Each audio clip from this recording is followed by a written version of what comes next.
With Jet Focus Control, you can select diffused mode to heat the whole room quickly, or select focus mode for a powerful jet of air for long-range personal heating.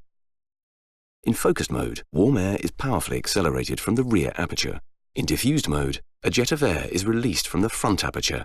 The airflow is guided over a 45-degree projector, which sends the airflow wide. Select a mode using the remote, and air is drawn in at the base of the machine, where it's powerfully accelerated by the mixed flow impeller up to the airlocks.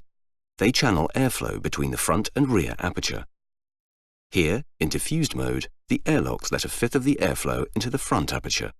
In focused mode, the front aperture is sealed, sending all airflow into the rear aperture. As airflow is accelerated around the loop, it is heated by PTC ceramic plates. Then it's powerfully projected in focus mode or diffused mode for hot and cool functionality.